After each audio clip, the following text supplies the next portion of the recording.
सभी का नमस्कार। जियासी कुलसारी के यूट्यूब चैनल पर सभी का स्वागत है। आज हम लेके आए हैं कक्षा 9 हिंदी भाग 1 क्षितिज।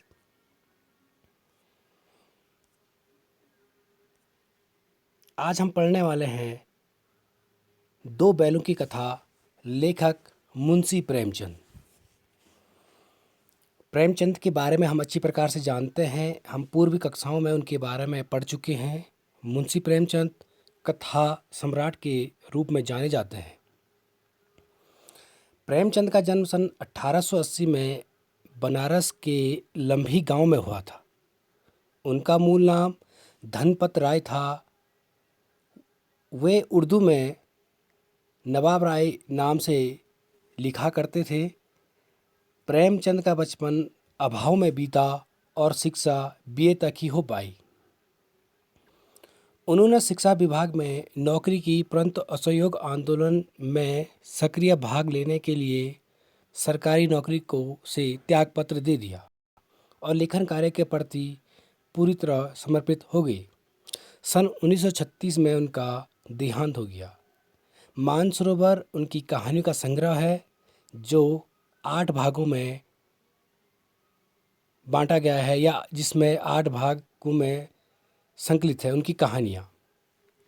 प्रमुख रचनाओं में उनकी सेवा सदन, प्रेमाश्रम, रंगभूमि, काय क्लब, निर्मला और गवन, कर्मभूमि प्रसिद्ध हैं। गोदान उनकी ख्याति का प्रसिद्ध उपन्यास रहा है। उन्होंने 3 प्रमुख पत्रिकाएं हंस, जागरण और माधुरी का भी प्रकाशन किया है। अब हम पढ़ते हैं मुंशी प्रेमचंद की बैलों की कथा।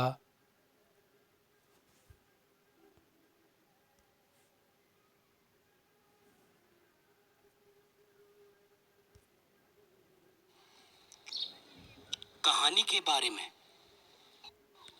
दो बैलों की कथा के माध्यम से प्रेमचंद्र ने कृषक समाज और पशुओं के भावात्मक संबंध का वर्णन किया है।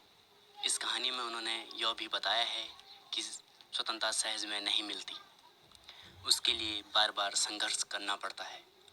इस प्रकार परोक्ष रूप से यह कहानी आज़ादी के आंदोलन की भावना से जुड़ी है। इसके साथ ही इस कहानी में प्रेमचंद ने पंचतंत्र और हितोपदेश की कथा परंपरा का उपयोग और विकास किया है। ये कहानी के बारे में है दो बैलों की कथा।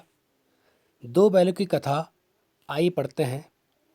जानवरों में गधा सबसे ज़्यादा बुद्धिहीन समझा जाता है।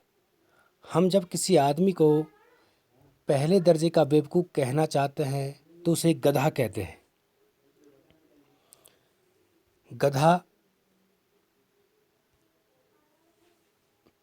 सचमुच बेवकूफ़ है या उसके सीधेपन, उसकी निरापद सहिष्णुता ने उसे यह पदवी दे दी है, इसका निश्चय नहीं किया जा सकता। गायें सींग मारती हैं। ब्याई हुई गाय तो अनायास ही सिंहनी का रूप धारण कर लेती है। कुत्ता भी बहुत गरीब जानवर है, लेकिन कभी कभी उसे भी क्रोध आ ही जाता है, किंतु गधे को कभी क्रोध करते हुए नहीं देखा।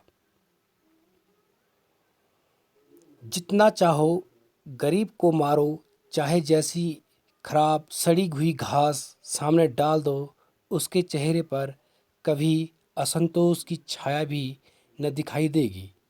बैसाख में चाहे एकाध बार कुलेर कर लेता हो, कुलेर का अर्थ खेलने से है, कीड़ा करने से है वह, पर हमने तो उसे कभी खुश होते नहीं देखा। उसके चेहरे पर एक विषाद स्थायी रूप से छाया रहता है। सुख दुख हानि लाभ किसी भी दशा में उसे बदलते नहीं देखा।